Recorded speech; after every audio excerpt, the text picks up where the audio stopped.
सत्कार योग प्यारे साथ संगत जी, प्यार और सत्कार से कहना धन निरंकार जी। साथ संगत जी, संपूर्ण हरदेव वाणी में सतगुरु बाबा हरदेव सिंह जी महाराज शब्द नंबर 179 में हमें समझा रहे हैं कि संत जनों के मन में होती सबके भले की भावना संत सदा करते रहते हैं, सबके लिए शुभकामना। संत कभी ना आंसू देते, आंसू पोछा करते हैं, नहीं किसी को पीड़ा देते, पीर सभी की हरते हैं। संत हमेशा प्रेम दया का भाव रखा करते मन में, सुख का अमृत घोला करते हर मानव के जीवन में। संत जनों ने दूसरों में शक्ति का संचार किया, औरों के जख्मों पर मरहम बन कर के उपचार किया। औरों की खातिर जीते हैं, काम सभी के आते हैं, कहे हरदेव की संत हमेशा सबको गले लगाते हैं। जो सही मायनों में सतगुरु के दिए हुए ब्रह्म ज्ञान पर चलते हैं, ज्ञान के अनुसार कर्म करते हैं, उन संतों महापुरुषों के मन में सबके भले की कामना होती है, सबके भले की भावना होती है। उनके मन में हमेशा सबके लिए शुभ कामना ही रहती है, वो सबका भला ही मांगते चले जाते हैं। संतों महापुरुषों के हृदय बहुत ही विशाल होते हैं। संत कभी किसी को आंसू नहीं देते, बल्कि उनके आंसू पोंछा करते हैं, उनके दुख दर्द को दूर करते हैं। वो किसी को पीड़ा दुख नहीं देते, बल्कि उनके दुखों को दूर करने की पूरी कोशिश करते हैं, अपनी पूरी जान की बाजी लगा देते हैं। संत हमेशा प्रेम दया का भाव रखते हैं, तभी तो वो दूसरों की पीड़ा को दूर करने की कोशिश करते हैं। वो हमेशा ऐसी बातें बोलते हैं जिससे कि दूसरे के मन को सुख चैन मिले। संत महापुरुष हमेशा दूसरों के जख्मों पर मरहम लगाने का काम करते हैं, ना कि उन्हें जख्म देने का। संत महापुरुषों की तो इतनी महानता है कि इनका तो वर्णन करना ही बहुत मुश्किल है।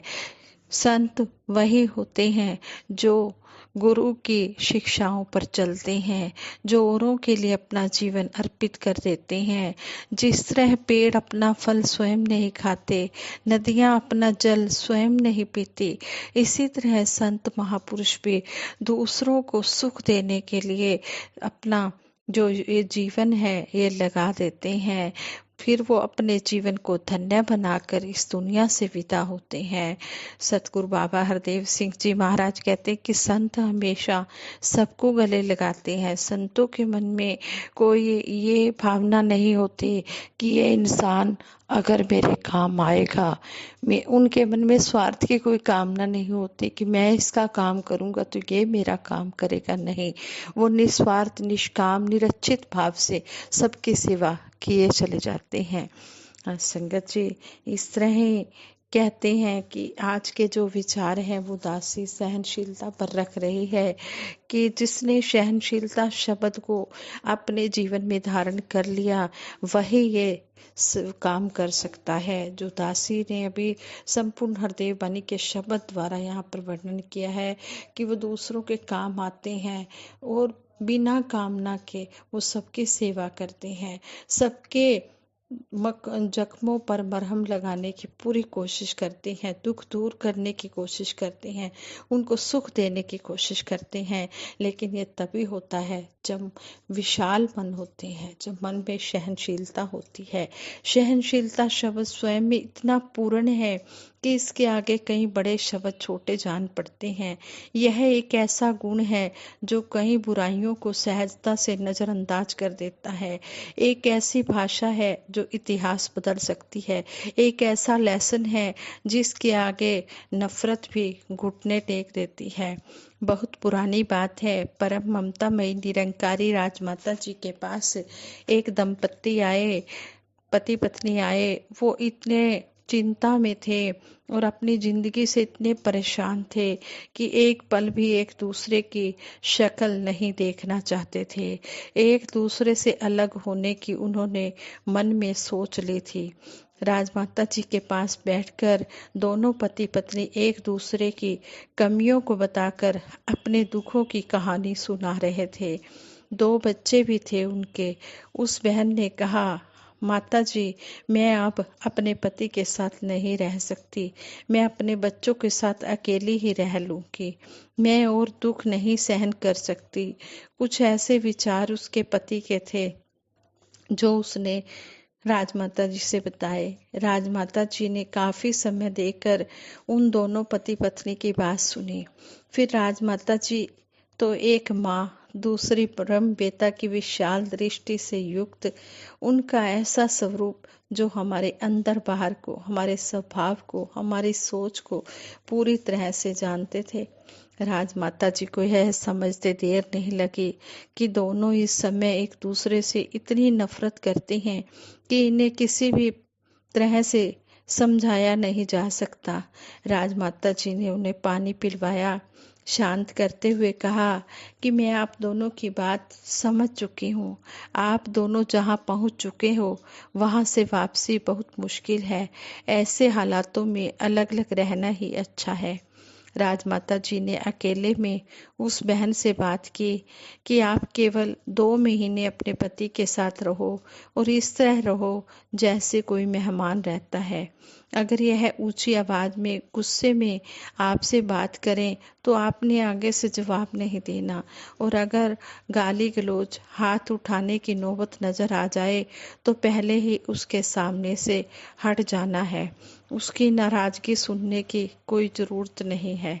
दूसरी ओर उसके पति से भी बात करते हुए कहा कि आज की लड़की को अगर प्यार से कोई बात कहोगे तो वह आसानी से मान जाएगी, और अगर गुस्से से ऊंची आवाज में बात करोगे तो अपना ही घर खराब करोगे, अपना ही स्वभाव खराब करोगे और दुनिया में तमाशा बनोगे।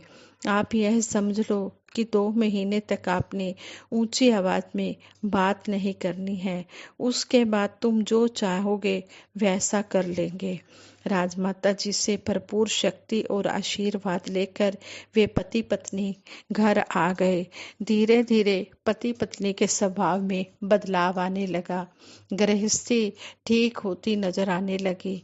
पति को एहसास हुआ कि मेरी पत्नी इतनी बुरी तो नहीं है जितना मैं उसे समझता था। दूसरी ओर पत्नी को लगा कि मैं ही अपने पति को ठीक से समझ नहीं सकी। मेरे पति तो बहुत अच्छे हैं, मैं ही गलत थी जो हर बात पर अकड़ जाती थी, अभिमान में आ जाती थी। अगर राजमाता जी मेरी बात मान जाते तो इस जल्दबाजी में मैं अपनी जिंदगी खराब कर लेती, दुनिया में मुंह दिखाने के काबिल न रहती। 2 महीने बाद जब पति पत्नी राजमाता जी के पास गए तो कुछ कहते नहीं बनता था। बस उन्होंने इतना ही कहा, राजमाता जी, हम आपका कैसे शुक्रिया करें, किन शब्दों से आपकी महिमा गाएं। अगर आप हमें यह रास्ता ना दिखाते तो हम जिंदगी भर ठोकरें ही खाते। राजमाता जी ने कहा, प्रेम की और सहनशीलता की कमी थी। जहाँ प्रेम और सहनशीलता नहीं वहाँ बर्बादी ही बर्बादी है, चाहे वो घर की दुनिया हो या बाहर की दुनिया हो।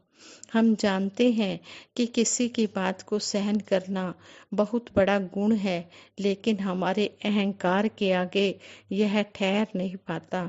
अगर सहन करते हैं तो मजबूरी के कारण, कहीं घर बार की मजबूरी, कहीं नौकरी की मजबूरी, कहीं दुनिया वालों का डर, कहीं रिश्तों की मजबूरी, मतलब कि जब तक हम मजबूर नहीं होते किसी की बात को सहन नहीं करते। शायद इसीलिए मानसिक टेंशन में घिरे रहते हैं। कितनी छोटी सोच है जब सहनशीलता को मजबूरी माना जाता है। अगर इसका अर्थ इतना ही होता तो यकीनन कोई भी गुरु किसी भी युग में सहनशीलता को इतना महत्व नहीं देता। सहनशीलता कहने और सुनने वाले के बीच विश्वास और प्रेम की मजबूत कड़ी है। अगर यह कहा जाए कि इस इंसान की परेशानियों की जड़ सहनशीलता की कमी है तो गलत नहीं होगा, क्योंकि जब हम किसी की बात को सहन नहीं कर पाते तो गुस्सा हम पर हावी हो जाता है। अग्नि रूपी गुस्से के वश में आकर दिमाग का बैलेंस बिगड़ जाता है, दिल कमजोर हो जाता है, जुबान काबू से बाहर हो जाती है। ऐसे समय में कही गई बातों का रूप इतना भयानक हो जाता है कि एक लंबे समय तक उसका असर हमारी जिंदगी में बना रहता है। यह कोई एक ऐसा सब्जेक्ट नहीं है जो किसी विशेष फील्ड में ही काम आए। जैसे अगर आपको इंग्लिश आती है, उसका यूज इंग्लिश बोलने के समय या किसी विशेष काम में ही होता है।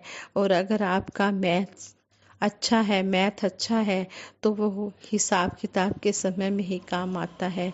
उस समय ही उस ज्ञान की ज़रूरत ठीक है। लेकिन सहनशीलता का फील्ड बहुत ही विशाल है। हर एज, हर समय, कोई भी रिश्ता, कोई भी समय हो, सहनशीलता की ज़रूरत है। शायद इसीलिए संतों महात्माओं को हर युग में, हर जगह, हर बार यही कहना पड़ा कि सहनशील बनिए। किसी ने भी ये नहीं कहा कि सहन कीजिए। सहनशील बनिए और सहन कीजिए, दोनों में बहुत अंतर है।